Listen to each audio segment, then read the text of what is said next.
What's up, YouTube, and welcome to my Game Room Tour 2020. I realized I hadn't made one of these Game Room Tours in a few years, and a lot has changed in the game room, not only in how things are set up, obviously more games, as well as some new consoles brought into the fold.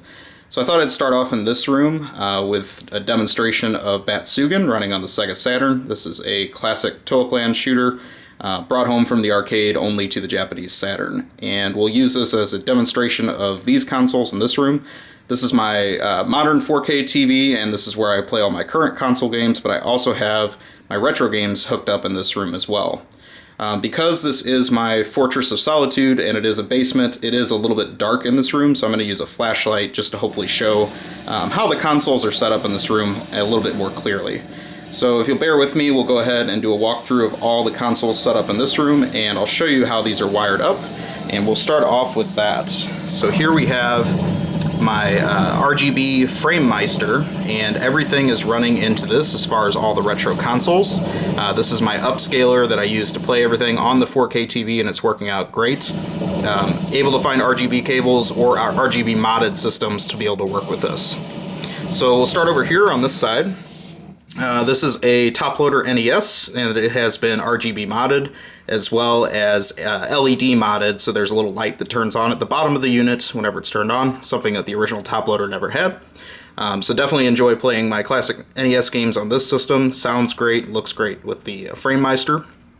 Then we move on to my original Super Nintendo, still working like a champ.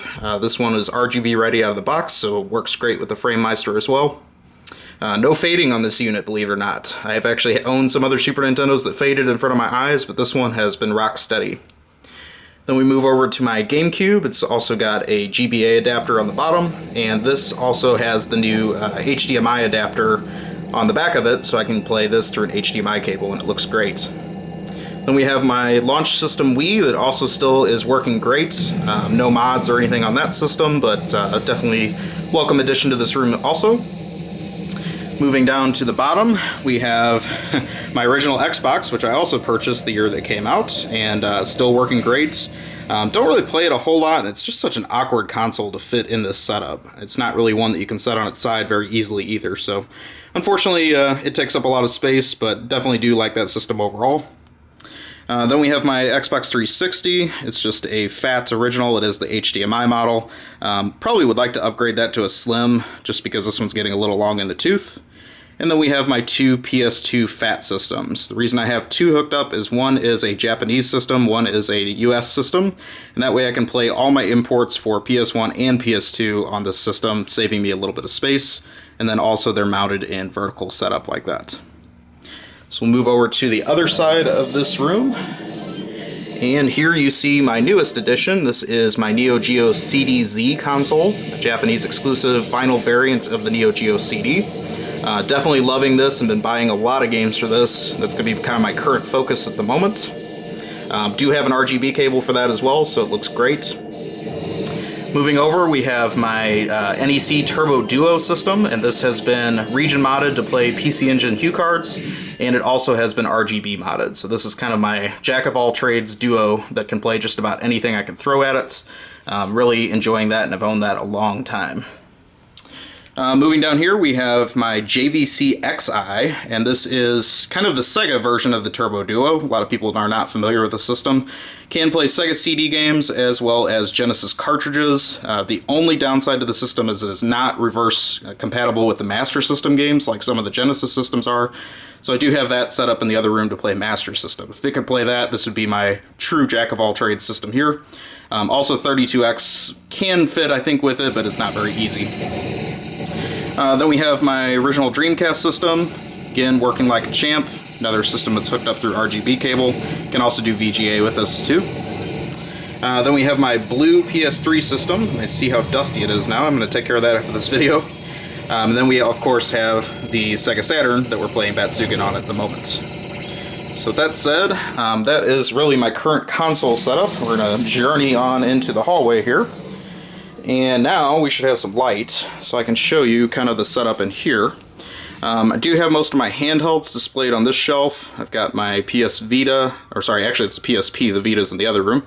Nintendo DS Lite, I've got a GBA SP, I've got another one of those upstairs with the backlit screen. Have the Game Boy Color that I bought brand new in the late 90s, as well as a Game Boy Pocket I picked up recently. I got a couple system boxes here for the PSP and Vita. Got the Yu Suzuki GameWorks collection for the Dreamcast. Cool little import, comes with the game in there as well.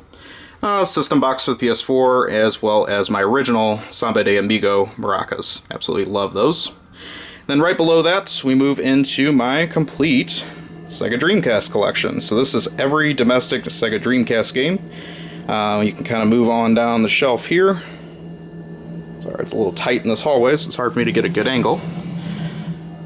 Kind of take a look at those. And then at the end you see the import games I have for the system. Some of the great exclusives there. And then, not really sure why I put it in here, but I also have my Nintendo DS collection. These are all complete in the box with instructions. Got a lot of great games for that system. Really underrated, I think, in a little bit. Just some of the weird exclusives that are out there. Also have a few imports in the mix, because that system's completely region-free. So then I'm going to show you something else in this hallway that I have not shown in prior videos, and that is my boxes for my Super Nintendo collection. They are unfortunately in a closet, but I do have quite a few great games with the original box and manual for that system as well. And someday would like to get those on display in my main game room that just take up a ton of room that's kind of been put on the back burner. So with that said, we're going to move on into the main room for all the games. And I'll show you kind of what's going on in here. Do a little bit of a pan shot. And then we'll focus in on some of the actual stuff. Alright, so then I'll show you my other console setup. This one is not really as glamorous, but it's got kind of a catch-all for some of the other systems. This room has my Panasonic Tube TV that I've owned for 20 plus years. It's been also a very loyal TV. I've owned for a long time. It looks pretty good. It's just running composite on this actually right now, but looks pretty decent. In here, these systems are not RGB modded or anything like that, but I've got some that I need this TV just to play, and also just for nostalgia. Some of these games do look pretty good on a tube TV. So kind of going down the run of consoles here, we have N64, which I have no love for. Unfortunately, I have a very small collection for that system. We have my Super Nintendo Junior. Don't really play that too much, but I do think the form factor is pretty cool. We do have my original Atari 2600. It's one of the black units, 4-switch, I believe. It's got some good aftermarket joysticks for it that work way better than the original ones. And then I have a second top loader. This one is just still running RF. Never did any mods to it, but I've owned it a long, long time. On this side, we've got a Japanese PC Engine, which it's a little bit redundant now because I can play it on my Duo, but before I used to use this to play my Japanese games before I had the Duo modded. And then I do still have an original Master System hooked up just for the games that I need that for, as well as currently I have the Sega 3D glasses hooked up to it. So very useful for that because it doesn't work easily with some of the other means. Above that, I have a Sega Genesis 1 with CD attachment, CD2 attachment. Again, really just for display because I've got so many other ways to play Genesis games right now. To the right of that, just sitting on its side, I've also got a Japanese Mega Drive. There are a few games that are really prickly with region locks on that system, so it's nice to have the actual Japanese hardware every once in a while to pull out when needed. Up here, you've got my original NES system that I got when I was a kid. It still also works great. And then above that is a second Dreamcast. This is the Sega Sports model. Haven't ever really figured out what I want to do with this, so just kind of chilling out here in the meantime until I find some place to hook it up. Then going around the side, we got a couple more consoles. We have a Nintendo Virtual Boy, which I can pull up a chair to the side of this setup here and play it. Not something I use all the time. And then another obscure Genesis system I have is the CDX, and this is the one that I've got Musha currently running on. Another great all-in-one system, plays Sega CD and cartridge games. This one you can play the Master System games on, so it's pretty useful, and I actually may move this into my main game room and swap out the XI. I'm trying to decide what I want to do there. So that's pretty much all the consoles. So let's move on to some games. I'll start up here with something I just recently did. I just reorganized all my boxed Sega Game Gear games and put them on top of this shelf with a couple little bookends. Not sure if this is going to be permanent, but it does seem to work out for right now because those do take up quite a bit of space. And we've got a Lethal Enforcers box for the pink gun, the second player gun, which is pretty rare. And then we'll move into my boxed Sega Genesis collection. The majority of these are complete in the box. Not everything is, but kind of walk you through everything here. Getting a glare, I apologize about that. It should get better as I kind of move through here. So you can kind of take a look at all my Genesis stuff. This system I went pretty hard on a few years ago. I think I picked up all the shooters for it. Might be a couple more I need to get complete in the box, but I think just about everything I have complete as far as all the shooting games. Move down here. Show you a few more. Really do like the Genesis. I didn't own one as a kid, so I've been playing catch-up with the system for a long time. I feel like I missed out on a lot if I'd had it right in its peak, but I was pretty much all Nintendo at the time. Scroll on down through the rest. It's quite a few. And then we get down to the bottom here. Now you start to see a couple 32X games, as well as my loose games, and also my Japanese Mega Drive games. I do have a few of the exclusives for that system. Not a whole ton. So we'll move back up. I'll show you another rack here. I've got box 32X, as well as the box for the CDX Genesis, Xbox, and then Gunslingers for Wii new in the package.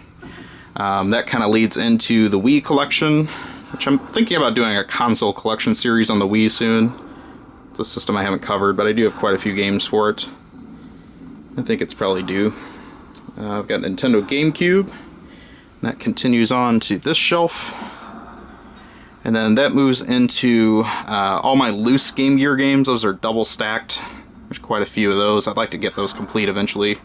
Then we also have GameCube imports, as well as the Sega MyCard Master System games. And then everything else down here is the rest of my Master System complete in box collection. At least boxed collection, I should say. So that's everything on that end.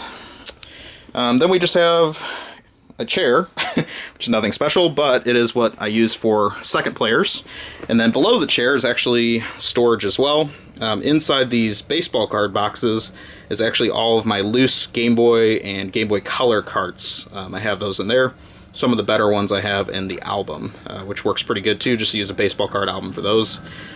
Again, don't really have a great way to display loose carts for that, but it's easy to flip through them and you can kind of organize them so you can see them label out, which works pretty good, just to go through the boxes. So I won't do that right now, but you can kind of get an idea what that is.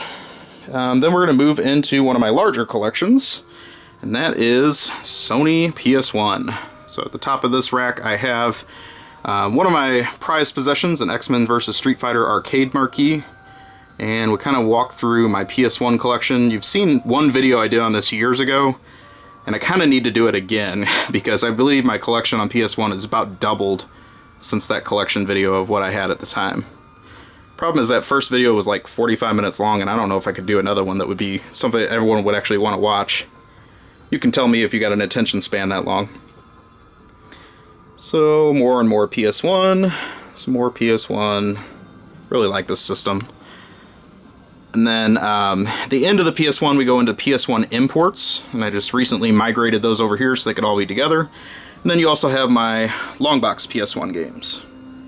Not going for a full set of those, but I do have a lot of the great exclusive long box titles and some of the rarer stuff it's worth having for that system. And then I also just migrated my PS4 collection down here. Looks like I've got about 50 games for it, I think is what I counted. And unfortunately, this rack's not going to last me for long, because I still buy a lot of stuff for PS4. So I'm going to probably have to move those somewhere else here pretty soon. At the top of this rack, I've got some cool display stuff. Turbo Duo box, my original PS1 box from when I bought my PS1 system. That's not it plugged in anywhere. I've got it in a closet, I think. Sega Saturn box, some of the Saturn trinkets. And then we really move into one of the highlights of my collection, and that is my complete US Sega Saturn set. The only thing I am missing for this is that stupid Daytona USA variant disc that works with Netlink, and I am not about to spend $2,000 for it or whatever it goes for now.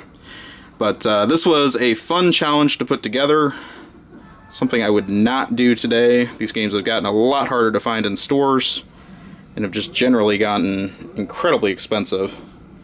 But completed this probably about 3 years ago, I guess. It's about 250 games, I think. I think the long boxes look especially cool just on display. Kind of move on down through here. And then at the bottom, we have my Saturn imports, which don't take up nearly as much space. And then something I had to stick here, and I'm not really sure if it's going to stay here, is my Turbo Duo and TurboGrafx games that are in the box, the outer cardboard box. It's just a few titles that I have like that. So we'll move over to another display. I've got a couple collector boxes. Got the Darius Burst PS4 collection, and then the Lethal Enforcers big box for Sega CD, which I think is a cool display. This is my original Game Boy games that are in the original boxes, and then also my very small Virtual Boy collection. Most of those are actually loose.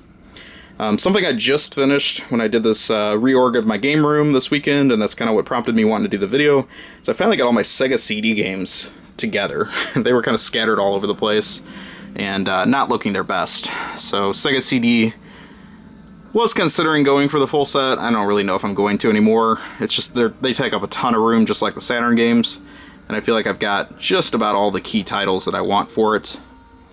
I've got all the working design stuff, I've got Snatcher, Space Adventure, some of the really cool stuff. At the very end of those, you also see my Japanese Mega CD games, which is something I've been collecting a little bit lately. So there are some cool exclusives that only came out on the Mega CD. So we'll move over to another rack here. This is the rest of my Nintendo portable in-box games. First you saw the rack that had Game Boy Advance, or sorry, regular Game Boy. This is Game Boy Advance and also Game Boy Color. So we have Game Boy Advance in the box. Definitely have some key titles for this. I do have a Ninja 5-0, as well as a Pocky and Rocky with Becky that I bought brand new. At the very end of this, you see Game Boy Advance imports, and then there are the Game Boy Color complete in box. A couple key titles there. I've got Metal Gear Solid, as well as Resident Evil Gaiden. So that's the portable section. Then we'll move on to another rack. Some more console block boxes. PS2, Fat and Slim, GameCube. I do have that Slim system upstairs also. N64. Actually don't even have the Atomic Purple controller anymore, but I have the box for it. And then my original Wii. This rack you see my US PS2 collection. Actually was pretty late to buying that system. I had a Japanese system first. So about halfway through this bottom shelf, you see the imports start. These are all PS2 imports. I have a pretty large collection of PS2 imports. More PS2 imports, then we move into PSP, another system I would like to do a console collection series on soon. We have PS3. I don't really have a huge PS3 collection. There's some good titles in there, though. And then original Xbox, as well as Xbox 360. This rack is kind of full, as you can tell, so I'm looking forward to moving some stuff around and hopefully getting this a little more organized. Alright, so then I'll take you to the newest addition to the organization. That is a new, very tall rack I just bought at IKEA. It's super narrow, but it's also super tall. It's about 7.5 foot tall. And this is actually perfect because it fit in this little corner, and I have another little corner I'd like to put one of these racks, so I think I'm going to buy another one this week. This one has just kind of my oddball systems that don't have huge libraries, so I've got my Neo Geo Pocket Color games. A few more of those. And then this is the shelf I'm putting my Neo Geo CD collection, but I also know right now that this is going to get much larger very soon because I just got that system. Then that moves into TurboGrafx games that are complete in the case, and also Duo games that come in CD cases. A few more of those. And then at the end of those, sorry, I got a few more. Actually, I have a little room to grow on the shelf, which is nice. Most of my shelves are full. We move into Japanese PC Engine games. More power to you if you can read all those spines, but I did alphabetize them at least. Some more PC Engine. And then I've got some loose PC Engine in those boxes too. Nothing special. Alright, so like I said, that was the newest rack. Then we're going to move on to a view you guys see very often in my videos. This is usually my backdrop. It is my original NES collection, something I've been very proud of that I've gathered up over the years. This was actually the first system I collected really hard for. Over 20 years ago is probably when I started. So for NES, I have every single thing, licensed game at least for the system, with the exception of course, Stadium Events. So NES, I'll kind of walk you through a little bit of these shelves. Got boxes for the top loader, Game Genie. I have this giant Kirby that I've owned forever. I just stick it there, like it. And then an NES, my original NES box from when I was a kid. Still have that. Do have some new in the box games. Most of those are the Bible games by Wisdom Tree, and then just a few other random ones. Some loose Famicom games. Do have a Donkey Kong just hanging out, as well as the Arkanoid controller, Power Glove, Neketsu Hockey, one of my favorite Famicom games. And then just kind of walk you through quickly all these carts. I mean, you know what a loose NES cart looks like. I don't think everyone wants to go through and check all these labels. The other thing I would say for NES is, since I have all the carts, I'm also going for a complete collection of all the manuals. And I would say probably about 450 to 500 of my games have the manual. So I think that's pretty cool. I'm definitely not going for complete in the box. That's way too insane and expensive. But manuals are not quite so bad. So over time, just picking those up.